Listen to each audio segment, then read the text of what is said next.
Hey everyone, time for a little fig, muscadine, and pear tree update. Now this is that Bradford pear that I did some grafts on. I did a total of 8, and I've got 4 that took real good. And you can see it's close to 8 foot tall. This one down here, the wind caught and broke it off because it had got too big. And so I just, right after I wrapped it, so I suggest leave the film on there just a little longer than normal. This one's doing good, got a good recovery there, good. This one, not so good, but it's still green in there. So, and this one's done real good right there. And this one did the best. I wish this Bradford had been a little smaller. I think it's done real good. Now, my plans is to start pulling this one down. Slowly, slowly, slowly pull this one down. I'm probably gonna start pulling down from this end right here. I wanna take it down here and do some ground layering with it, or I'm going to buy the little containers and do a container on it. But here's something else I thought about. I thought about, see how these scab over and make huge scabs? Well, I noticed when I was pulling the film off of them, there was a lot of white bumps and stuff through here that have now kind of just, you know, gone or healed over. But I'm thinking that I might do a bud graft, and as it starts to grow, put a plastic container around it or something to see if it won't root. And if it does, then I can break it off easy, or it'll come off easier, and see if we can't start something that way. Otherwise, I've got 4 good big ones here that I can do some air layering on and see if we can get this 100-plus-year-old pear tree that's at my mom and dad's old place and have it started here on my place. All right, let's move over to the figs and muscadines. All right, here's my Del San Juan gram. As you can see, it's really grown. Yeah, it's got a few figs on it. Not a whole lot, but it was my troublemaker. But it is really grown up and really turned on, making good. Now here's this Desert King. It's probably coming out because if I get a late frost, I'm just getting Braba fig on it anyway. So if I get a late frost, it kills them all. So I'm probably gonna take this one completely out and do something totally different. Maybe put in another one for my mom and dad's old place, since I'm about to start taking a lot of cuttings off it. Okay, Cadota coming out, doing good. I wished I would have cut this off basically at the ground, because everything new coming up here is really done good and got some little figs on them. It's done good. Now here's the 100-plus-year-old started one. Last year it was only 8-inch tall, but this is from mom and dad's old place. I really love these leaves. You can see the real finger style leaves.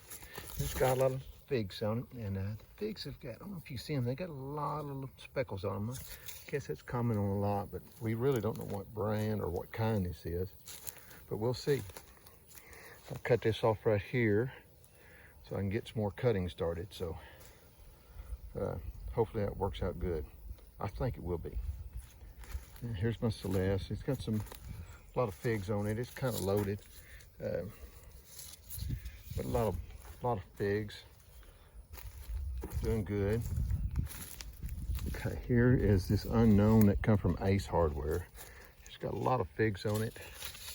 The figs will stay green, so they'll be big and green, and they'll have a real rich red interior to them.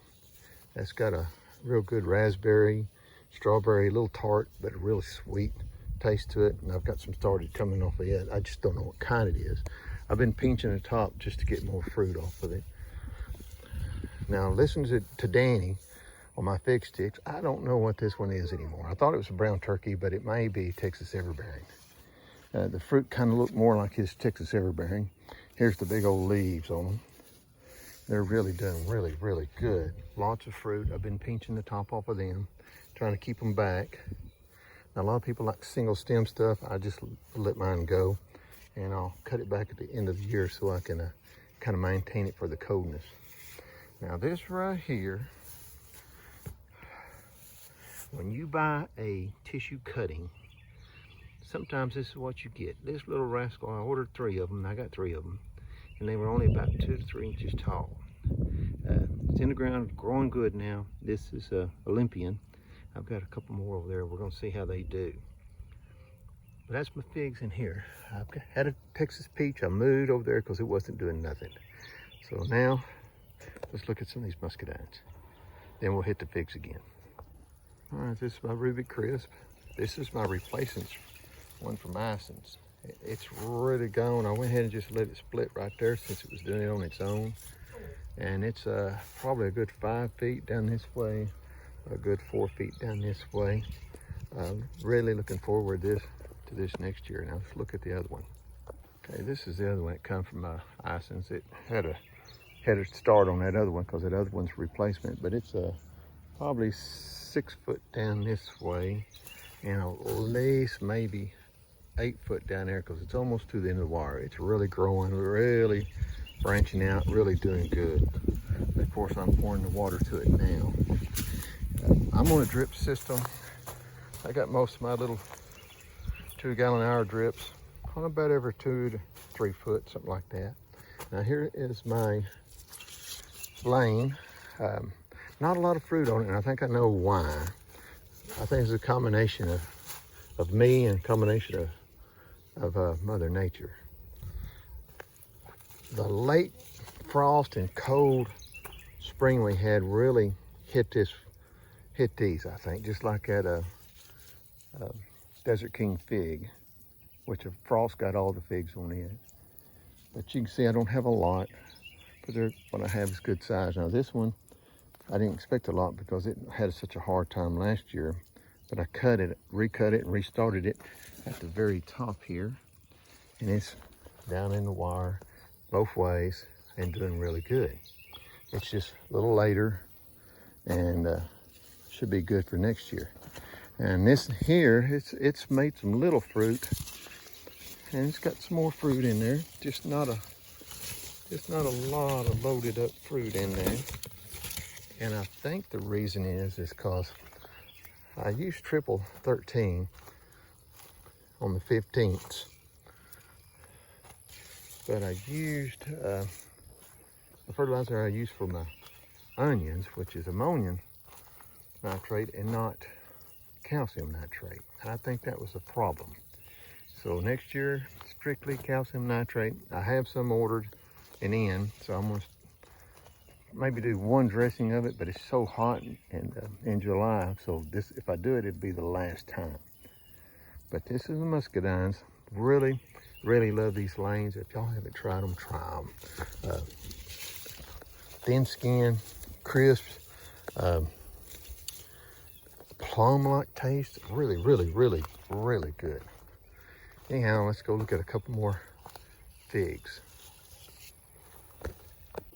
All right, for the last of the figs. Now this is the fig I got from my brother. That's from the old place too. It was about 8 inches tall or so. Now it's almost 2 foot tall. Looking real good. Yeah, maybe trying to put a little fig on there in there, right there. We just don't know what kind it is. It's another one of those that's the mother tree was over 100 years old. So it's doing good.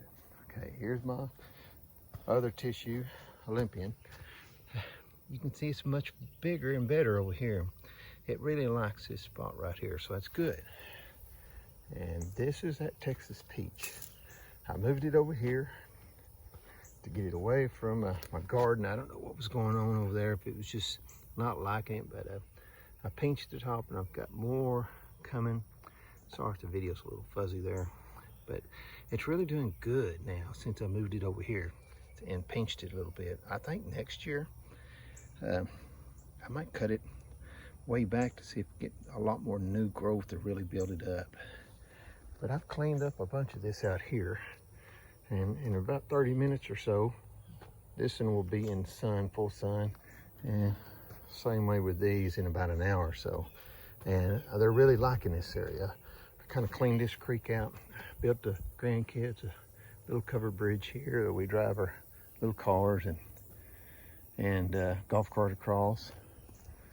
And I built another one back over in there, another little bridge that crosses the creek, and I've really cleaned this out. And you should have seen it before. It was rough. But I got a lot of my big mature oaks in there cleaned out. I still got a lot of this to clean up. I'm getting there. But I've got some good sunlight possibilities, or areas for muscadines and figs over there. And that's kind of what I want to do, put some random stuff in there and just to fill in the void, you know, and see what I can get. There's some wild grapes that grow in here. They're not muscadines, but I mean Mustangs, but they're another type of grapes that grow in here, but I'm trying to clean them out. Might try them for rootstock, I don't know. But hope you enjoy the video, guys. It's just a quick update on all the figs. We'll see how everything goes. By the fall, maybe get some more videos on the fruit and production, and maybe see what some of this stuff is that we have. Thanks for watching.